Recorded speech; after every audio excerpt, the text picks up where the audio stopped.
Olá, eu queria falar sobre Akira. Akira é uma obra muito sofisticada. Ela é relevante até os dias de hoje. Ela foi feita há mais de 30 anos. Se você contar do começo, que foi em 1982, já tem 43 anos que existe Akira. E Akira ela tem muitas linhas narrativas, por isso que é sofisticada. Então eu vou falar apenas de 5, que seria a memória do pós-guerra, tecnologia sem alma. Também tem outra linha que é bem interessante, que é sobre o medo do controle, sabe, da opressão, da repressão. As duas que eu mais gosto é a falência educacional e o regresso, né, a reconstituição através do poder feminino. Cara, essas duas eu acho tão interessantes assim, porque, como eu disse, Akira é muito sofisticado, é um épico. Mas eu vou falar sobre tudo isso, mas deixa eu me apresentar. Eu sou Márcio Batista, do Grupo Teatro LOL Cultura, e toda semana eu faço algum quadrinho. O quadrinho da semana vai ser Akira. Eu quero fazer um vídeo ainda falando sobre as diferenças da editora Globo e da JBC, né, da JBC, mas eu não vou falar sobre isso aqui hoje, porque eu queria falar um pouquinho do contexto de Akira mesmo, né. E eu tô fazendo esse vídeo agora porque recentemente que eu completei, faltavam apenas 2 edições para eu completar Akira, né, porque eu tinha a coleção completa, mas com esses volumes encadernados aqui, e faltava só 2 edições, né, e aí eu consegui. Então agora eu tô com essa da Globo completa também. E num outro vídeo que eu vou falar sobre as diferenças e tal. Akira, eu acho que ela é muito, assim, relevante mesmo, importante, porque as linhas narrativas dela são interessantíssimas. A primeira, medo do pós-guerra do Japão. O Japão foi o único país do mundo que foi vítima realmente da bomba nuclear. Então as cicatrizes coletivas, né, do Japão são muito grandes, assim. Então quando ele fala sobre isso, é muito falando sobre esse medo social, né? Só que também o Akira, ele fala sobre não só do medo do pós-guerra da Segunda Guerra Mundial, mas do Japão imperial como um todo. O Japão imperial, para a gente entender, na verdade o Japão ainda é um império, né? Ainda tem um imperador. Hoje, após a Segunda Guerra Mundial, o Japão ele foi para um governo democrático, parlamentar, mas do final do século XIX até a Segunda Guerra Mundial, o Japão ele tinha umas coisas que eram uns experimentos com humanos, sabe? Ele pegava os inimigos dele, China, Coreia e até ocidentais, e fazia experimento com crianças, com homens, mulheres, com grávidas e tal. Era uma coisa horrorosa, assim. E isso reflete na história do Akira. Você vê as crianças anciãs, né? Que estão nos testes de laboratório e tal. E isso casa no segundo o item dessa linha narrativa, que é esse medo da tecnologia. Por quê? Por causa desse avanço da ciência, dessa ciência do horror, né, da guerra, o Japão fez muitos testes com pessoas, começou a ter um poder descontrolado. E o poder descontrolado é a tecnologia que fez a bomba atômica também, né? Então, isso reflete muito na obra do Akira, que isso é muito interessante, assim, que a gente consegue ir vendo, assim, com a cultura do Japão e com o contexto da história. Aí, uma terceira linha narrativa é esse medo da opressão, da repressão, do poder. Por quê? No Akira, a gente tem a figura do coronel, esse personagem aqui. Coronel é esse cara aqui. E o que acontece? O governo de Akira é um governo corrupto, ou seja, não governa nada. E quando tem o caos, esse cara aqui ele dá um golpe de Estado, que é o coronel, né? Então o poder militar dá um golpe de Estado e concentra o poder com eles. Então tem essa coisa também, porque quando a gente pensa no Japão, eu fui até que eu não conheço a história do Japão, assim, né, a política, que eu pensei assim: "Poxa, será que o Katsumiro Otomo, ele fez crítica sobre a política, né, do Japão, da época, tudo mais?". E eu fui procurei, eu fiz essa pergunta para o ChatGPT. Ele detalhou um monte de coisa que tinha, que eu vi essa coisa do Japão imperial e tudo mais também e tal, que uma outra coisa eu sabia, mas quando depois da Segunda Guerra, os Estados Unidos, ele tomou conta do Japão e ficou até o Japão em 1947 começar a ter democracia parlamentar. Então, por alguns anos ali, o governo, o Japão ficou sob domínio dos Estados Unidos, após lançar as bombas nucleares, né. Então ele ficou com um problema de evoluir com o progresso sem perder a sua identidade cultural, porque estava dominado antes pelo Japão imperial, pelos malucos, os militares e tudo mais, depois pelo governo dos Estados Unidos. Então é um receio que o Japão tem muito forte, assim, que é espelhado aqui nessa obra, cara, que isso aqui é fantástico. E aí, mas o que eu acho mais interessante mesmo, assim, são as outras duas narrativas que eu vi aqui, que é sobre a falência da educação, que isso eu acompanhei desde o começo até o final do quadrinho, e do poder feminino e a restauração. O que acontece? Eu comprei isso aqui, o Akira, quando saiu, em 90, acho que 91 que saiu aqui no Brasil. Mas o que acontece? Eu comprei acho que até o número 13 ou 14, porque eu não consegui dar continuidade. Então a primeira leva saiu até o número 33, e depois de 4 anos, né, de ato, saiu o número 34 ao 38. Então, como ia ainda ter muito chão pela frente, eu parei de comprar Eu fiquei só depois com essa e com uma outra que eu tinha, desses tipos encadernados aqui, que era do 7 ao 12. Eu acho que eu comprei só até o 13, até o 14. E aí eu parei. E eu só li Akira mesmo todo em 2006. Em 2006 eu morava em Santos. Eu sou de São Paulo, né? Mas em 2006 eu morava em Santos, porque eu estava trabalhando com uma empresa de consultoria educacional. E a gente dava consultoria para faculdades. Aqui em São Paulo a gente trabalhava com faculdades e escolas e tal, só que lá em Santos a gente estava abrindo um polo só de faculdades. E eu fui responsável por lá, então eu consegui morar lá e tal. E então eu estava muito focado nesse esquema de educação. E quando eu li Akira, que eu peguei tudo em scan, isso aqui me chamou muita atenção, a educação em si. Por quê? Aqui, esse aqui é o Kaneda, e ele faz parte de uma gangue de bozozokus. O termo vou deixar aqui embaixo, que seria grupos de gangues de motociclistas, né, que de customizar motos, de suas personalidades, como esses fulanos aqui, né, que são os clowns. E é interessante, né, porque Bozozoku parece Bozo, né, então eu não sei se também é uma sátira, porque tem uma sátira para essas gangues, né, de Bozozokos, que aí isso é da cultura do Japão.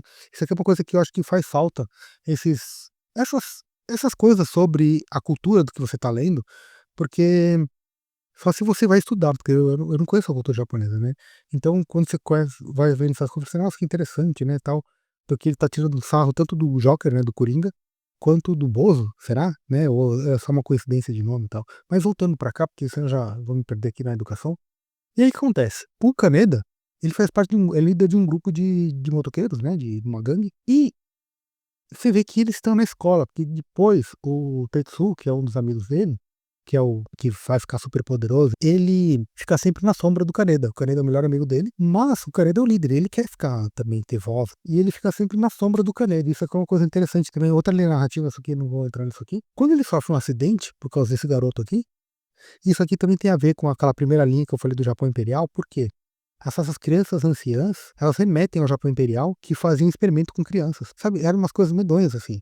Eles queriam saber, quanto tempo que demora pra gangrenar uma perna. Eles catavam um fulano lá e injetava gelo na perna do cara, cortava a perna do cara, aí injetava veneno no fulano pra saber quando, sabe, essas coisas. Então eram testes do Japão Imperial, isso aí. Antes da Segunda Guerra, inclusive.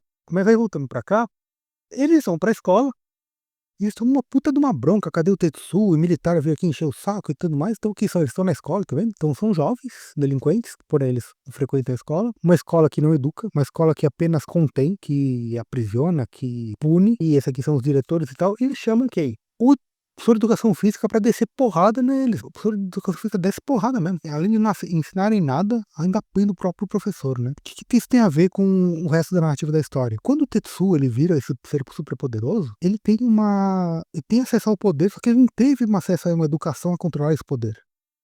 Então, o Japão tem muito essa coisa, né, do mestre e do discípulo, né, das artes marciais e tal.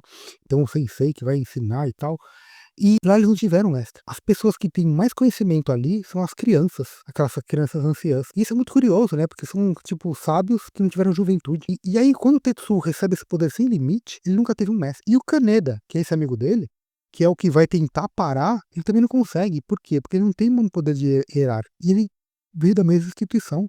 Ou seja, tem a mesma base, que é não ter base. Então, isso é uma metáfora tão forte dentro de Akira, dessa juventude desviada, porque com a educação desqualificada, que é absurdo. Quando você vê essa linha narrativa, você, como essa metáfora grita em muitas cenas, assim, né? E eu achei isso aqui fantástico. E como eu estava trabalhando com educação, né, isso aqui me soltou os olhos. Falei, nossa, que interessante isso aqui e tal. E aí você fica vendo, poxa, né? E isso tem a ver com a outra na narrativa, que elas vão se cruzando, que é aquela da tecnologia sem alma, né, sem limite e tal. Porque o Japão, né, o mundo, na verdade, ele recebeu uma herança, a próxima geração recebeu uma herança tecnológica muito forte. Só que não tem controle dessa herança, porque não teve educação para ela. E aí você vê que esses assuntos, eu falo que eram relevantes, porque essa tecnologia sem limites, né, tanto do Japão Imperial, testando armas e coisas nas pessoas e tal, se refletem agora com a engenharia genética, com a IA. E aí o último ponto que eu queria falar é sobre o feminino, porque isso aqui é muito interessante. Por quê? Uma das narrativas que eu falei, esse medo e opressão, né, da autoridade e tal, esse fulano que vem dando golpe de estado porque o governo não tá dando certo, então ele mostra que o controle na verdade é uma vilania, estão sendo tiranos e não colocando ordem nas coisas, né. E aí vem essa personagem aqui é a Lady Miyako, e ela também era uma das crianças, né, que teve o poder e tal, só que ela vem com o poder da espiritualidade. No desenho animado, ela mal aparece, ela aparece ali em uns momentos e tal, só que ela não tem tanta importância. Mas o quadrinho ela tem uma importância muito grande, tanto que ela treina a Kei. A Kei é um dos pares amorosos, que é essa menina aqui, ó, que é o Kaneda e a Kei, é um dos pares amorosos do Kaneda, que é essa menina aqui. Então ela tá treinando a Kei, e a Kei, ela aparece logo no começo, porque ela é uma garota política, ela é engajada politicamente na revolta armada que tá tendo e tudo mais, então ela faz parte do grupo de revolta. E quando ela se junta com a Lady Miyako, você vê que eles começam a reconstrução de New Tóquio. Ele começa a reconstrução, mas não pelo poder masculino, que até então sempre imperou, né, o militar e tudo mais, e tem que fazer conexão, não pela força, mas pelo contato mesmo, pela empatia. E, cara, isso aqui é super interessante, porque assim que desmorona tudo com o Akira, com o Tetsuo, que ele vira esse ser super poderoso, que não tem controle, que ele consome a si mesmo, vem esse Ale de Miyako o com essa nova ordem dela e tal, e falando com esse pessoal que era da revolta armada, que era a Kei. Então essas 2 conseguem, e tem até uma terceira personagem, que é essa menina aqui, que eu esqueci o nome dela, que ela é tipo par do Tetsu, que essa garota aqui ela é violentada pela gangue dos palhaços. Depois o Tetsu também, ele faz um grupo de concubinas dele e tal. E ela que protege tanto o Tetsu quanto o Akira, que são os 2 mais poderosos da narrativa, assim. Sabe, então, é embora seja sutil isso, é uma coisa tão forte quando você percebe essa linha narrativa do feminino entrando com esse cuidado, sabe? Cuidado mesmo, que vão cuidar dessa nova da restauração de New Tóquio. Então, cara, eu acho Akira, assim, fantástico. Fantástico porque é uma obra bem complexa, porque os personagens eles vão se entranhando, assim, na narrativa, assim. E se você não conseguir ver essas coisas, o texto em si, assim, a ação é muito demais, mas tem todo esse potencial narrativo. Então, cara, Akira é um quadrinho que eu achei excepcional. Eu lembro que eu gostei quando estava lendo, mas quando eu reli ele de novo em 2006 só, que eu falei assim: "Cara, como era genial isso aqui". E aí tem uma outra coisa interessante aqui é o Akira, né. O Akira é o único das crianças que ele não tá envelhecido. Por quê? Porque ele foi congelado. O Akira, quando ele vê esse poder, é uma daquelas linhas narrativas também que se entrelaçam lá, que é tipo a tecnologia e tal, e o medo da repressão, da opressão e tal. Por quê? Quando o poder foi tão grande, como uma bomba atômica, o que eles fizeram? Enterraram. E literalmente enterraram o Akira. O Akira então ele ficou congelado. E esse acho que é um dos motivos que ele não é envelhecido, porque as outras crianças ficou em testes. Como elas não eram tão poderosas quanto Akira, eles conseguiam conter, então eles ficavam fazendo testes e mais testes. Então eram eternas vítimas essas crianças. E elas que vêm com a sabedoria para conseguir unir as coisas também. Então, cara, é fantástico. E aí tem uns símbolos, assim, que como já tá muito grande aqui, vai ficar meio complicado. Mas tem umas coisas que são bem interessantes. O Akira tem o número 28. Aí fiquei pensando, né, poxa, número 28 e tal. Número 28 é o número perfeito. Número perfeito são poucos que existem, né, que quer ver, como os números são infinitos, vão ter uma infinidade de números perfeitos, só que eles são meio raros. O número perfeito é que quando os divisores do próprio número dão a soma deles dá um número, por exemplo, o 6. O 6, os divisores do 6 é 1, 2 e 3. 1 mais 2, 3, 3 mais 3, 6, ou seja, o 6 é o número perfeito. O próximo número perfeito é o 28, que é o número do Akira. Que os divisores Akira do 28 são 1, 2, 4, 7 e 14. Então, 1 com 2 dá 3, 3 com 4 dá 7, 7 com 7, 14, 14 com 14, 28. Entendeu? Aí o próximo número perfeito é só 496, aí o próximo número perfeito é 81 mil, sei lá quanto, aí o próximo número perfeito de 81 mil é 3 milhões, então são poucos números perfeitos, para que os divisores são igual ao número. Então, o número perfeito é o Akira. Então, isso dá uma coisa, assim, muito interessante, porque o Tetsuo, por exemplo, o número dele é 41, e o 4 significa morte, e o 1 é individual, né, inclusive o 4 como morte eu até vi pelo Hunter x Hunter, né, que o Hisoka lá tinha sempre o número 4, e aí vinha explicando lá que o 4 era a morte e tal. E aí quando eu fui ver isso aí, realmente, 41 é como se fosse o aniquilamento de si mesmo, porque você tem o potencial que você não controla, então você se consome. E é o que exatamente acontece com o Tetsu. E tanto a lei de Miyako quanto o Tetsu são números primos, 19 e 41. O que é número primo? Que não tem divisores. O 19 seria só 1 e 19, e o 41 é 1 e 41. Ou seja, eles são únicos. Tem uma simbologia com os números, assim, 25, 26, 27 são as crianças, também tem, mas já tá meio comprido aqui. Então eu queria falar sobre a linha narrativa, assim, eu falei meio apressado, porque tem muita coisa para falar sobre Akira. E eu vou fazer mais um vídeo do Akira, pelo menos, que eu quero falar sobre as diferentes versões que teve no Brasil.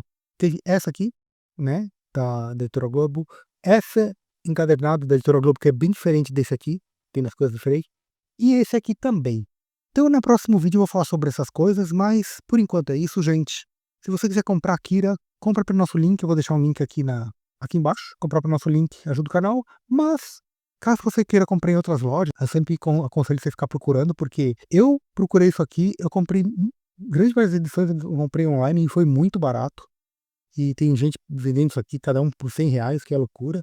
Tem edições que eu paguei R$1, tô falando sério. Então eu sempre aconselho ficar procurando, porque é o mais interessante. Mas caso você queira comprar pela Amazon, compre pelo nosso link. Mas o que mais ajuda o canal é o seu joinha, o seu comentário. E é isso, gente. Grande abraço e até mais.